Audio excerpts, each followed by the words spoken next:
Hey guys, it's Tim from Pro Wrestling Unlimited, and we actually got Nick here with us tonight, unlike last night where I took it solo for tonight's SmackDown review, October, was it 31st, Halloween 2017. What's going on, Nick? Hello, you ghosts and ghouls on this wonderful Halloween. Excuse the doorbell that you'll possibly hear and children screaming that we don't give out good enough candy. It is Halloween, so you're gonna hear that stuff naturally. But Yeah, more importantly, let's just run over SmackDown real quick. yeah. So Shane McMahon started off the show.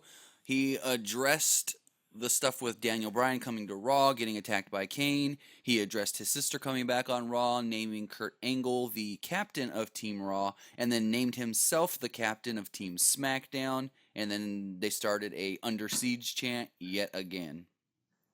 Not Which much. What? Under Siege is really starting to piss me off. Right? Oh, when they say Under Siege, I just think of that old Steven Seagal movie. I think of Rainbow Six Siege. Oh, yeah. I can see that. That's my go-to. All right, so we go into 2 out of 3 falls. Bobby Roode versus Dolph Ziggler. Winner enters Team SmackDown for Survivor Series. Roode had the advantage early as they brawl around ringside. He sent Ziggler into the ring, and as he entered the ring, he got caught with a super kick, and Ziggler took the first fall. They went to commercial, and when they came back, Roode gave Ziggler a slingshot into the post and pinned him with a sunset flip for the second fall. Roode then Correct. attempted a glorious DDT, but Ziggler countered into the zigzag for a very close near fall, but it was only a 2 count. They traded pinfall attempts until Roode hit the glorious DDT and got the win, and will be joining both Randy Orton and Shane McMahon on Team Raw. Which I'm actually kind of happy about. I think Rude's a good addition. It would have been cool to see Ziggler too. I don't know if this is the end for Ziggler. I don't know yet. I'm not going to speculate, but it was just a cool match, a good way to kick it off. It was Yeah. exciting. That's about it, honestly. After the match, Renee Young interviewed Bobby Roode, where he said SmackDown Live is a thumbs up and Raw is thumbs down. Kind of Wow, cheesy. that's too fucking Yeah. cheesy for me. I don't like cheesy stuff like that. It's funny when it's like you might hear some mic bumpage. Uh, Oh, you didn't hear any. It's funny until it's overdone. Yeah. I thought he was gonna say, SmackDown is glorious, and then Raw is not glorious or something. But no, he did thumbs up, thumbs down. Like who you are, Batista with the thumbs up, thumbs down thing. Oh, I love Batista's thumbs up, thumb down with his power. Oh, yes. All right, so then we cut to backstage where you see the New Day dressed up in Halloween costumes. Xavier Woods was Jimmy Hart, Big E was Akeem, and Kofi was Brother Love, and they all tried to play the parts as far as doing the voices and everything. They were handing out Halloween candy until they ran into Rusev and Aiden English, who eventually are going to become a SmackDown Live tag team. Rusev thinks that Halloween is dumb. He then told the New Day, "Why are you back here playing around all dressed up? Raw could be trying to come in at any moment, and you guys are here just goofing off." He then took the candy from Big E, like the Halloween bucket, looked at it, dumped it upside down, and then stomped on it. And this pissed off Big E, so he challenged Rusev to a match later on in the night. Did you happen to see what kind of candy was in that bucket? There are a lot of Anything different good? kind of candy. I think there may have Anything been good? from like Sour Patch Kids, Swedish Fish, maybe some sweet Tim, tarts. I what's don't the know. best Halloween candy? I don't know about best Halloween candy, but my favorite's Swedish Fish. Oh, you are a sick fuck. Best Halloween candy? Reese's Peanut Butter Cups. But back to Well, yeah, SmackDown. actually, that's probably the best. Back to SmackDown. Anyways, actually, people were asking on Twitter if they just missed it. There was not a women's match tonight. There was only a women's backstage segment. They had Becky backstage. This was very hokey, in my opinion. Becky was trying to be like the team captain. She was trying to give like a motivational speech to the other girls, Naomi, Carmella, Charlotte, and Tamina. And Ellsworth is now dressed in a full dog costume, wearing the dog collar and leash. This is all getting way too awkwardly fetish for me, and I'm And getting really uncomfortable. I forgot exactly what Becky said, but she said something like question wise, like it was like a hypothetical question, and Ellsworth got in her face and kind of barked, and she goes, "I knew you were gonna say that." So she turns around, grabs a water bottle, squirts it in Ellsworth's face. Carmella goes, "Jimmy, sit," and he sits down. I was This like, is just not okay at this point. It's just weird at this point. I was like, "Are you kidding me?" So then Natalia walks up. She goes, "It's sad that I can't be the captain of Team SmackDown, but I'm going to be defending SmackDown's honor." Ooh, excuse me, hit my mic. "I'm going to be defending SmackDown's honor by defeating Alexa Bliss." She then said that she's the reason Alexa Bliss left SmackDown because she ran her off to Raw. Natalia then said that if the SmackDown Live team loses, they're going to know who's at fault, and it'll probably be Charlotte's fault because Charlotte can't get the job done, referencing Charlotte not being able to defeat her for the Women's Championship. Blah, blah. Ooh. So, what? You said Survivor. Here's a little breaking news. Survivor Series will be Enzo versus Kalisto for the title. Oh, he just announced on 205 Live? Yep. Interesting. So no Survivor Series traditional match. It's going to be a title match. That's what I thought they were going to do. That's what I had heard. So plans those weeks of watching dumb fucking tag team matches, I guess that means nothing. All right, so back to SmackDown. This one, I'm not sure exactly what the finish was called, whether it was a no contest or a disqualification, but it was Baron Corbin versus Sin Cara. Corbin dominated the match for the most part, and he kept trying to pull off Sin Cara's mask. Sin Cara then snapped at ringside, beating down Corbin until he was, I guess you could say he was disqualified. I didn't hear what they actually called it, the announcer, but I guess it was a disqualification. Whatever's happening right now with Sin Cara, I'm completely and utterly in love with. You know why they're pushing Sin Cara, right? Because he just signed a new contract. And he's got his own Reebok shoe. And you know what I noticed? He put something on Twitter. Huh. That's making me think, are they, maybe going to start a little bit of a heel turn where he puts, my family and heritage are in that mask. You try to take it away, I'll take away your ability to walk in the ring. # don't mess with the mask. No, I just think it's more of a standing up for his family and what he believes in kind of thing. And so it's like, hey, you try to come at me and what, the Mexican, maybe not Mexican, that might be the wrong thing to say, but, my heritage and the mask and taking away what matters to me, I'm going to take away what matters to you, and that could be your livelihood. So I think that's what it is, not a heel turn per se. Mm-hmm. I really hope this goes somewhere for Sin Cara, because Sin Cara absolutely is just fantastic. Right. Definitely an underrated wrestler. Oh, yeah. And I hope they really give him that ability to showcase himself. I mean, this Corbin stuff, he's been fucking killing it lately. Oh, I know. He's been doing pretty good. After he was, I guess, disqualified, he went over to the announce table and he grabbed one of the chairs and threw it at Baron Corbin. He pulled a Braun Strowman. I loved it. But let's continue on. So Corbin ran off through the crowd. They went backstage. Renee Young interviewed the Usos about their Survivor Series match against Rollins and Ambrose, where Chad Gable and Shelton Benjamin interrupted, saying that, informed them that they were still the number one contenders, and next week they will be challenging for the SmackDown Live tag team titles. Gable then tried to give a little rap, and then Benjamin... It was white. Was white. Benjamin reacted, and he kind of reacted to it, I guess you can say. It was the weird. New reaction gif on social media from now on. So then we go. Jinder Mahal comes out with the Singh brothers. Mahal promised to. You're saying his name wrong. How am I saying it wrong? Jinder Mahal. Oh, my bad. Or Jinder Mahal. Jinder Mahal or Mahal. However, I love when Kurt messed that up. Yeah. Jinder Mahal. That was great. So he said that he was going to beat and victimize and conquer the Beast at Survivor Series. He then said that, let me talk to my people in my language. And as he started, he was interrupted by AJ Styles. AJ then came out. They don't want none. Nope. They do not want none of the AJ Styles. And then AJ came out and took on Samir Singh and defeated him pretty handily. Styles clash. Mahal jumped Styles after the match and beat him down. He sent Styles into the ring post and hit the Colossus twice. We then had a backstage segment with Sami Zayn and Kevin Owens. Zayn was irate that Shane made himself the team captain. They believe that Shane and his friends get all the opportunities on SmackDown. Owens promised to... The Mean Street Posse? Oh, maybe. Maybe we'll see him come back one day. They're getting it? Oh, Pete Gas. Oh, Pete fucking Gas. So,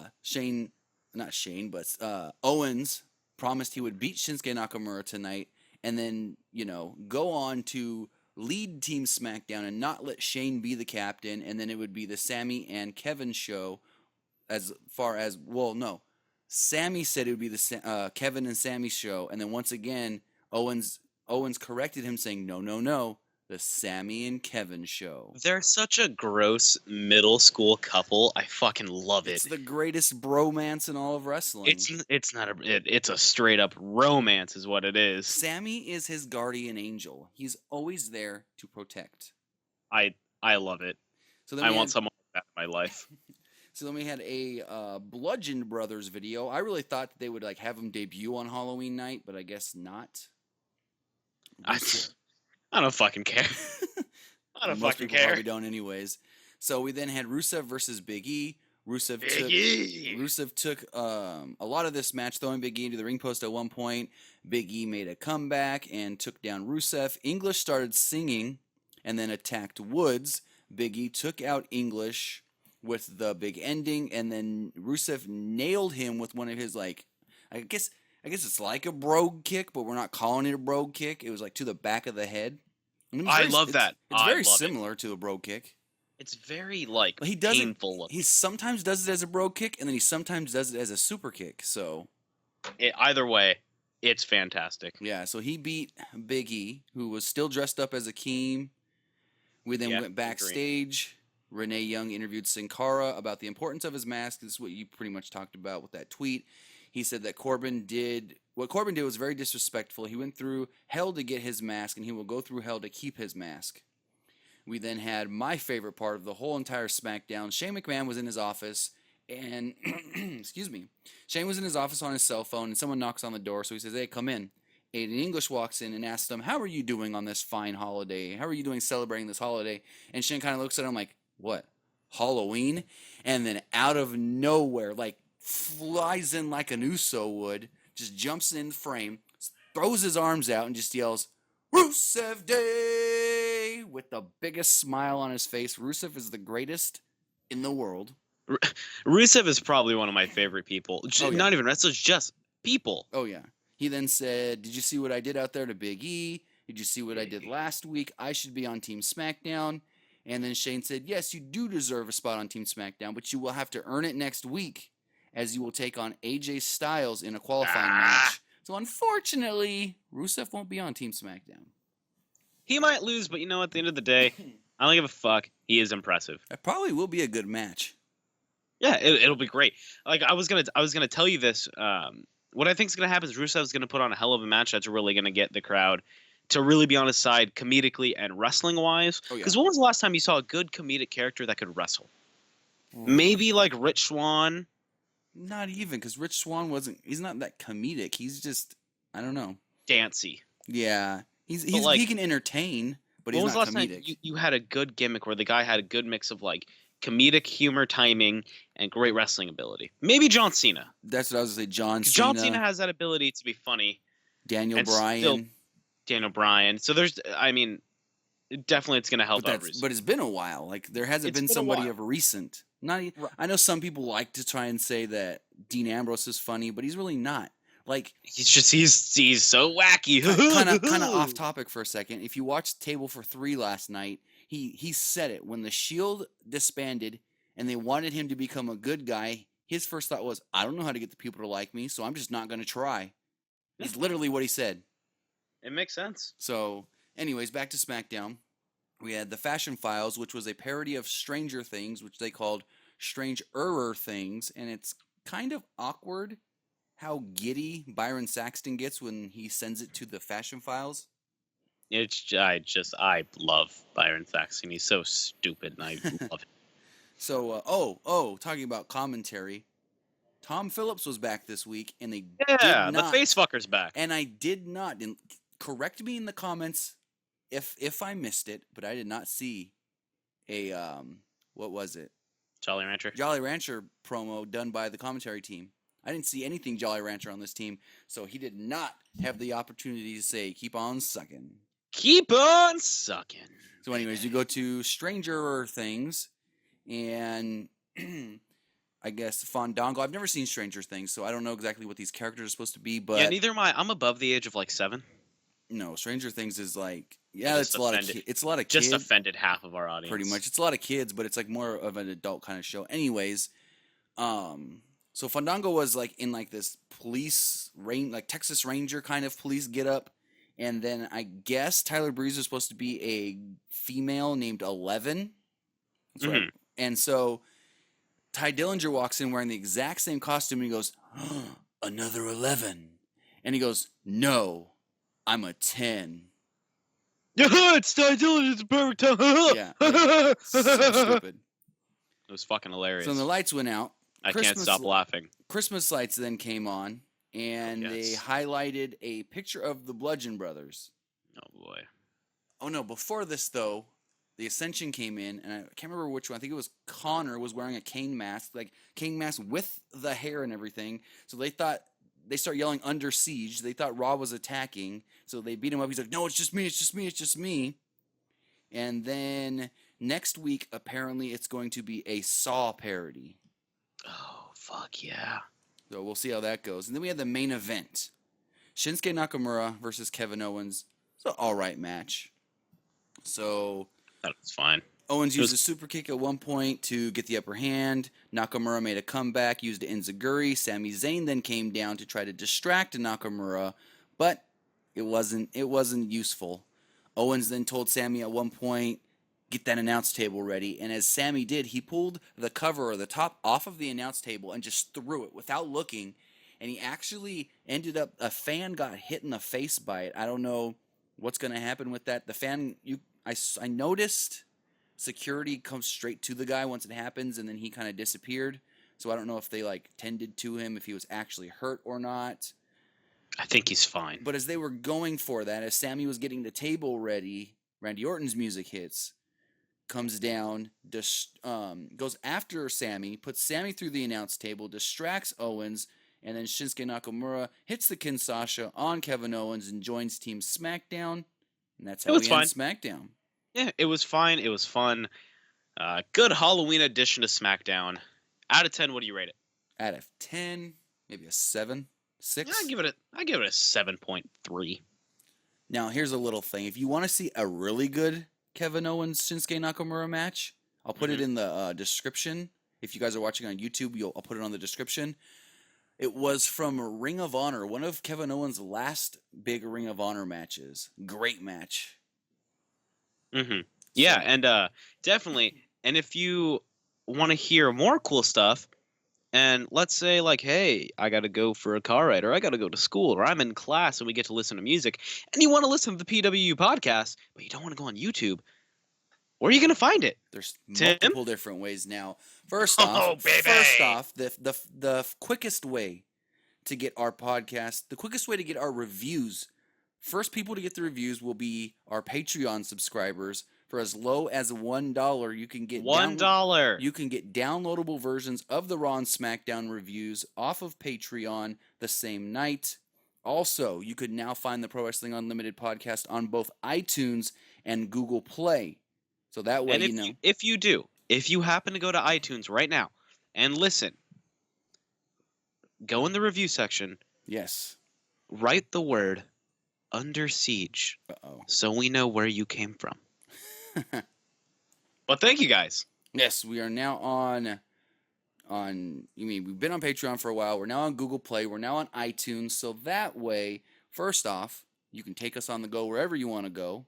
And take me on the go. And second off, you don't have to keep your YouTube app open anymore if you don't have YouTube Red. I know if you do have YouTube Red, which most people probably don't, you can close the YouTube app. But if you prefer iTunes, Google Play, whatever, you can catch us on there. So I guess that's going to do it for the SmackDown Live review on Halloween. Happy Halloween, ladies and gentlemen. I hope you guys had fun trick-or-treating. Hope you were safe. Hope you got Reese's Peanut Butter Cups and you didn't get Tootsie Rolls because those are the worst. It was stuck all in your teeth. Yeah, they're the worst. Thank you guys so much for tuning in. You can find me on Twitter at PWU_Armstrong. You can find Tim at TimmyBuddy. Be sure to follow us on Twitter at PW Unlimited and Facebook.com / what is it? Pro Wrestling ULTD. That's ULTD. Any last words before we go, Tim? Yeah, don't forget to join us live Wednesday night, as always, for the Pro Wrestling Unlimited podcast on the Pro Wrestling Unlimited YouTube channel. And again, if you miss the live show tomorrow night or tonight, depending on when you're listening to this, you can always catch it on Google Play, iTunes, and Patreon after the fact. And be aware, there will be a special surprise for those of you at the live show tomorrow at the top of the show. So heads up. I don't even know what this is. Tim, you'll find out at the same time the audience does. Sounds good. Have a great night, guys. See you guys later.